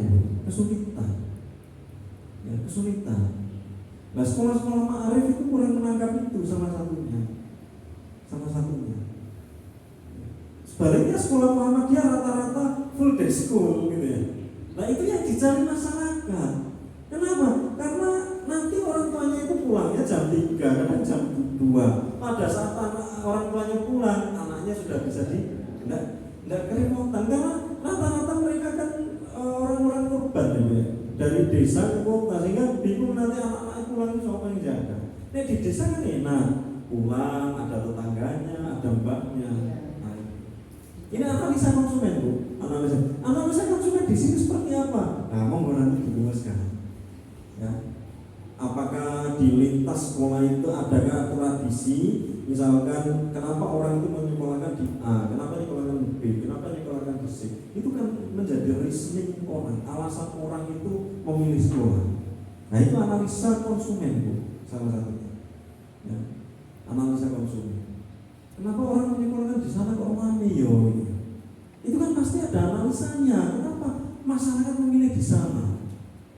Di Pantura, negeri itu kan nggak terlalu laku. Kenapa? Karena Pantura itu lekat dengan religiusnya. Sehingga yang laku itu ya Ma'arif dan Muhammadiyah, Pantura. Gak lego orang ini gak, ini kalau Ma'arif gitu gak lego. Kenapa? Karena memang masyarakatnya di sana itu melekat dengan itu. Sehingga kalau sekolah negeri tidak membranding religiusnya, ketinggalan kalau di Pantura. Lamongan, Tuban, Rembang, dan seterusnya itu, ya, kalau negeri itu tidak membranding religiusnya, wah kalah jauh. Bisa-bisa tidak dapat murid. Di sana begitu, Bu. Ya. Di Rembang, ya, sekolahnya Arif rasanya gak marah, Bu. Di sana. Sehingga saya lihat di sana negeri-negeri itu mulai bersolek mengangkat religiusnya. Di karakter religiusnya dikuatkan sehingga masyarakatnya itu terbangun terasa doai semua negeri ya kok religius juga ya api apa mau nih kasarannya kok di Pantura begitu. Nah itu analisa konsumen. Lah analisa konsumen di sini seperti apa nanti bisa dirumuskan. Kemudian tidak terpenuhinya standar nasional pendidikannya tidak terpenuhi. Ya akhirnya dampaknya bisa jadi perolehan siswanya juga menurun. Seluruhnya itu berimbas, seluruhnya. Jadi seluruh terkait dengan hal-hal ini berimbas pada nanti siswanya akan turun dan lain sebagainya. Nah, maka ya perlu bermimpi besar, perlu bermimpi besar. Kita nggak tahu kok dulu kan orang istilahnya jalan-jalan ke Mars itu kan seperti kayak impossible ya, nggak mungkin terjadi. 20 tahun lagi orang mungkin pikniknya nggak ke Jatipan, 20 tahun lagi mungkin orang piknik itu ke bulan, iya. Sepeda motor listrik, Bu, dan sepeda motor terbang itu kan dulu kayak impossible ya, nggak mungkin. Sekarang sudah dijual, Bu, di Jepang itu harganya 1,2 miliar, setara dengan Alfa. Ya memang awal memang mahal, Bu, tapi nanti kalau inovasi sudah berjalan nanti akan dimurah. Di Dubai, Bu, Dubai, Uni Emirat Arab itu polisinya itu sudah pakai sepeda motor terbang, Bu. Dubai, ya. Nah begitu. Jadi mimpi besar itu yang akan menjadikan sekolah itu besar. Maka perlu namanya upgrading visi misi. Visi misi sekolah di SD Lego, bulan kapan itu terakhir dibuat? Di visi misi itu kapan terakhir di baru? Tapi sebelum baru berapa lama, Bu? Visi misinya bertahan? Oh, akreditasi baru dibuat ya. Iya. Padahal visi itu penting sebagai sebuah mimpi besar yang akan diaktualisasikan dalam sekolah. Ya, visi itu. Ya, visi memang nggak harus setiap tahun berganti. Minimal ya paling enggak ya 4 tahun 5 tahun harus di-upgrade. Dilihat perkembangan. Kemudian upgrading standarnya. Upgrading ini ya seperti ini. Kita kan ngobrol biasa sih, Bu, sebenarnya. Itu bagian dari refreshing dari stimulus supaya kita ini tergerak untuk berkembang. Sebenarnya upgrading ini belum saya mulai pada materi sebenarnya, Bu. Kalau materi itu saya sampai menyiapkan ibu-ibu belajar membuat media dan lain begitu, Bu. Biasanya pelatihan di hotel itu 3 hari 3 malam biasanya. Mulai dari hal filosofisnya sampai pada prakteknya, sampai membuat praktik baiknya apa sih pembelajaran yang baik itu lagi. Ya. Kemudian upgrading spirit dan wawasan semua ya sekolah itu harus perlu di-upgrade, ya, supaya berkembang, supaya tidak jadul, selalu terbarukan. Kemudian aktualisasikan dalam kehidupan sekolah. Nah ini nanti baru akan terasa. Nah, nggak tahu mimpi sekolah 5 tahun ke depan ini kira-kira Bu Eko, kemudian Bu Eni, kemudian ibu-ibu yang lain apakah sama mimpinya? Kalau belum bermimpi ya kita perlu bermimpi sejak sekarang ya, Bu. Ya apa membenahi sekolah ini supaya nanti sekolah ini minimal dari kecamatan recognition, district recognition gitu. Jadi perlahan mulai dikenal di kecamatan, perlahan dikenal di level di atasnya. Gitu. Jadi recognition atau pengakuan atau levelingnya itu merangkap. Bagaimana sekolah ini dikenal di level domestik dulu lah, antar desa ini paling tidak terkenal lah. Oh SD 21 api gitu. Apa di pembelajaran ini asik gitu. Oh, di sana lo religius, kalau masyarakatnya ternyata pertimbangan religiusnya itu menjadi dominan dalam menentukan anak sekolah. Itu, ya. Nah itu harus ditemukan mimpinya. Biasanya ini dalam sesi break di hotel itu sampai setengah jam merumuskan mimpi bersama. Jadi biasanya satu sekolah saya pecah, kemudian saya suruh menulis mimpi sekolah itu 5 tahun ke depan, kemudian ditempelkan di depan di masjid. Karena saya dari kandang itu tidak bawa apa-apa. Nah itu. Nah ini Bu, semuanya ini bermuara pada ini, sehingga pada akhirnya sekolah itu bisa survive. Dan sekali lagi pendidikan itu selalu menuntut adanya perubahan. Education always need to change. Pendidikan itu selalu menuntut perubahan. Kalau kita flat saja, lama-lama kita akan terganti. Lama-lama sekolah kita akan mulai terpinggirkan. Nah, saya kira itu Bu. Kemudian saya sendiri mohon maaf baru bisa mampir ini, ya, karena sebenarnya saya sering wirawiri Bu, cuman wirawirinya itu seringnya malam itu Bu. Jadi seringnya perjalanan malam, sehingga mau mampir ke sini itu nunggu pagi itu kayak besok sudah ditunggu kegiatan lain di Surabaya. Akhirnya tidak mampir ya. Makanya dulu dengan Bu Eni kemudian saya diinfokan Bu Eni ya, Pak kepala sekolahnya sudah ada. Kemudian sekarang Bu Eko ya. Gitu. Jadi sekali lagi saya mengucapkan terima kasih banyak pada keluarga besar SD Lego Kulon 1 ya, karena sudah membimbing adik-adik mahasiswa. Meskipun mahasiswa ini bukan mahasiswa saya di kampus, tapi saya sudah merasa ya ini sama saja lah ini mahasiswa saya.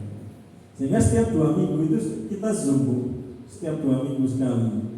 Ya, kita Zoom, kemudian saya evaluasi, karena semua kan ada yang dari pendidikan ya Bu. Saya minta untuk mencoba merancang cooperative learning, kemudian saya evaluasi, kemudian tahap berikutnya saya minta membuat media, terus per 2 minggu saya evaluasi.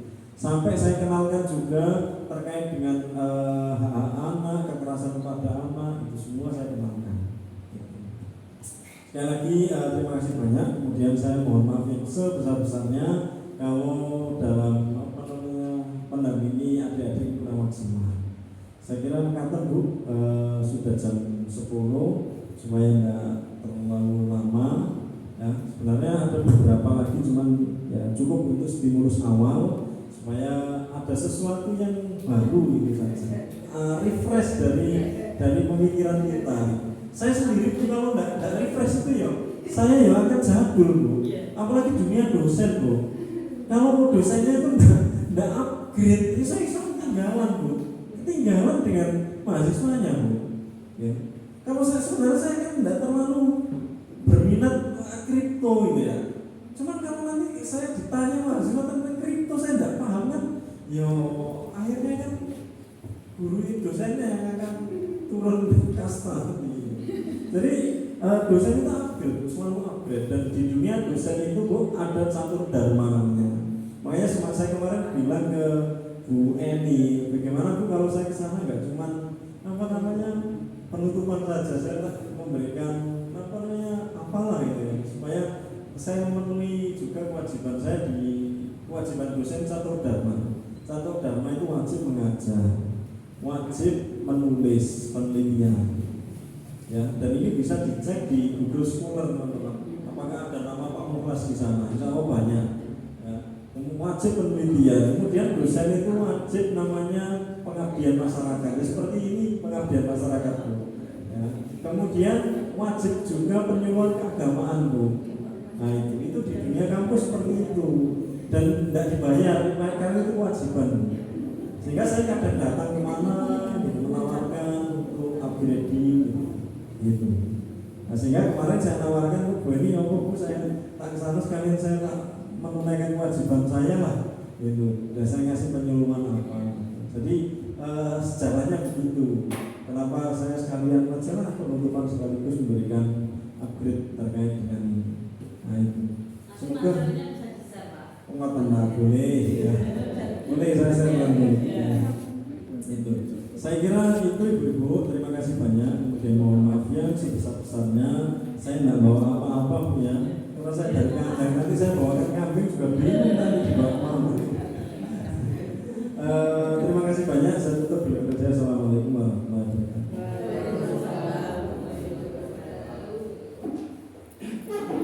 Kita akan ilmu itu sudah baik, terima kasih ya Pak.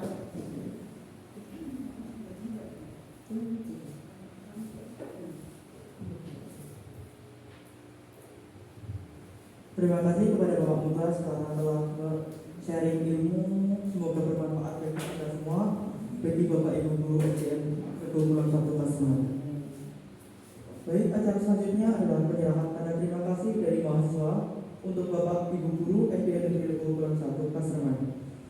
Saya persilakan kepada Bapak Mubas Amrullah SUD MPDI untuk menyerahkan plakat kampus mengajar angkatan 2 kepada Ibu Nindawati.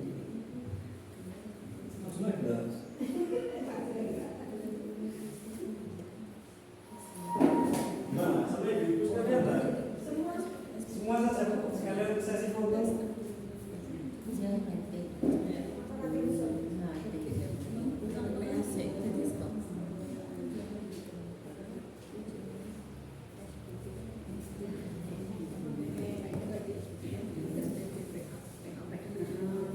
Sini lah. Nah, ini Pak.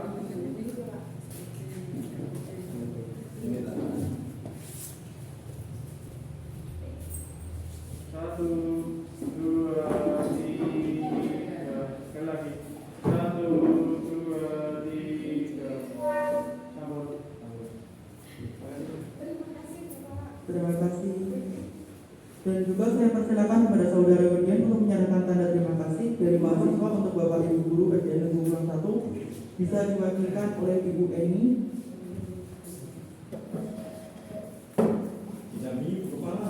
Sekalian Bu.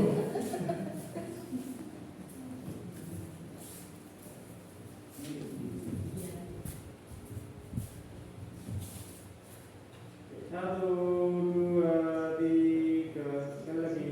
Satu, dua, tiga. Sambut.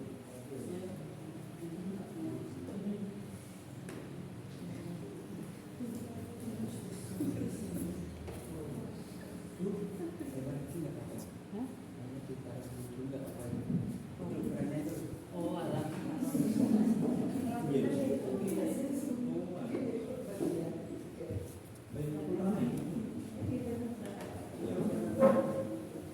Alhamdulillah, kita langsung saja di penghujung acara. Terima kasih banyak kepada Bapak Ibu Guru SDN Negeri 1 Pasaman, kepada Ibu Rito, kepada Ibu Eni, kepada Ibu Parmi, kepada Ibu Ati, kepada Ibu Rosa, dan kepada Bapak Tajudin. Dan kepada untuk Bapak Mubas Amrullah, terima kasih, serta untuk kampus serta para mahasiswa kampus mengajar angkatan 2 yang mau menerima kami untuk mengabdi di SDN 21 Pasaman. Dan mohon maaf jika selama kami mengabdi ada kesalahan kata, perbuatan, tingkah laku di hadapan Bapak Ibu Guru. Kami memohon maaf dan kami izin undur diri dan pamit kembali ke kampus kami masing-masing. Mungkin semoga silaturahmi kami tetap terjaga, dan kalau ada kegiatan atau waktu tertentu mungkin kami izinkan untuk main atau kembali ke sini lagi.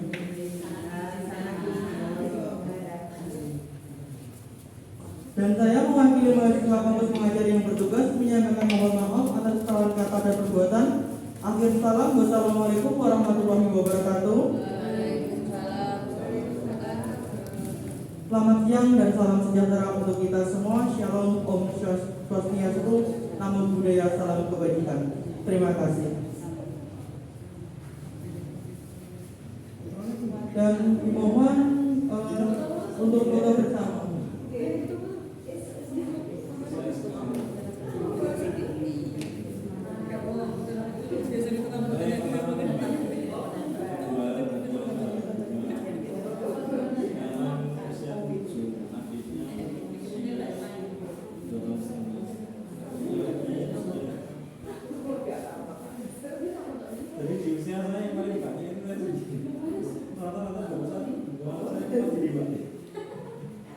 dasarnya